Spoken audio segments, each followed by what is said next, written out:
सगळ्यांचं स्वागत आहे.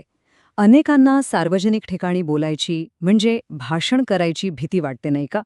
पण अजिबात काळजी करू नका.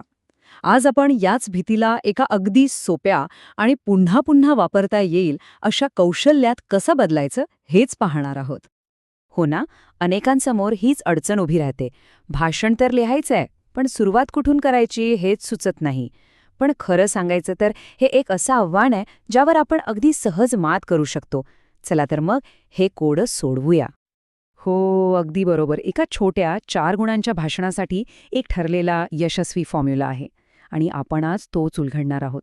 सगळ्यात भारी गोष्ट म्हणजे हा आराखडा थेट परीक्षकांच्या मार्गदर्शिकेवरच आधारित आहे. म्हणजे एकदम पक्की माहिती. चला तर मग बघूया हा आराखडा नेमका आहे तरी काय. खरं तर प्रत्येक उत्तम भाषण एका सोप्या योजनेवरच उभं असतं. आणि गंमत म्हणजे ज्या आधारावर भाषण तयार होतं अगदी त्याच आधारावर त्याला गुण दिले जातात. सोपं आहे की नाही? आता हे बघा, ही गुणांची विभागणी खूप इंटरेस्टिंग आहे.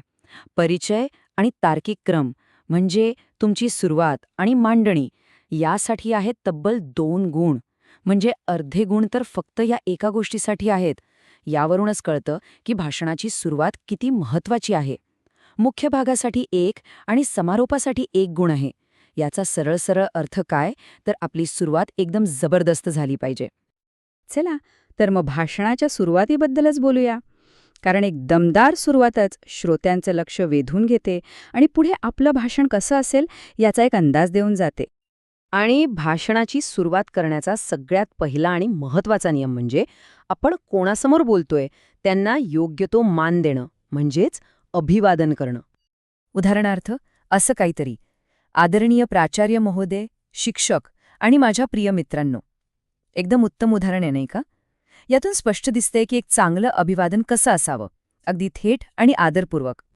ठीक आहे, अभिवादन तर झालं. आता वळूया भाषणाच्या मुख्य भागाकडे, म्हणजे आपल्या भाषणाच्या हृदयाकडे, जिथे आपण आपल्या सगळ्या कल्पना, आपले सगळे मुद्दे मांडतो. तर हा मुख्य भाग म्हणजे काय? तर हा असा विभाग आहे जिथे आपण आपल्या कल्पनांना एका योग्य क्रमाने मांडतो, एका पाठोपाठ एक, जेणेकरून आपला मुद्दा समोरच्याला व्यवस्थित पटेल. हे समजून घेण्यासाठी आपण एक उदाहरण बघूया. समजा भाषणाचा विषय आहे आदर्श नागरिक. तर या औपचारिक विषयावरचा मुख्य संदेश कसा मांडलाय ते पाहूया. बघा, एका आदर्श नागरिकाची 5 प्रमुख कर्तव्य किती छान पद्धतीने मांडली आहेत. पहिलं, संविधानाचा आदर करणे. दुसरं, सामाजिक सलोखा वाढवणे. तिसरं, लोकशाही प्रक्रियेत सहभागी होणे. चौथं, राष्ट्र उभारणीत योगदान देणे. आणि 5वं, पर्यावरणाचे रक्षण करणे. पाहिलेत? असे मुद्देसूद मांडल्यामुळे ऐकणाऱ्याला सगळं अगदी स्पष्ट कळतं आणि आपलं भाषणही भरकटत नाही. आता हे तर झालं एका औपचारिक विषयाचं उदाहरण. पण जरा वेगळ्या शैलीचा, अधिक संवादात्मक विषय घेतला तर. समजा विषय आहे विविधतेत एकता.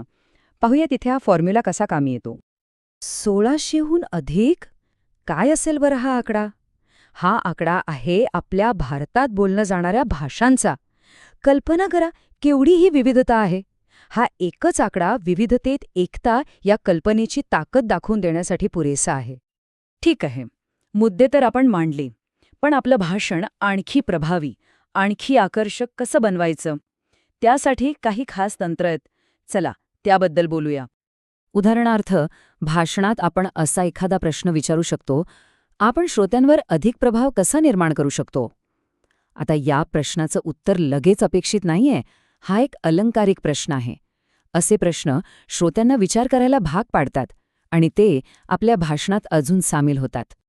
चला, आता आपण आलो आहोत भाषणाच्या शेवटच्या आणि तितक्याच महत्त्वाच्या भागाकडे, तो म्हणजे समारोप.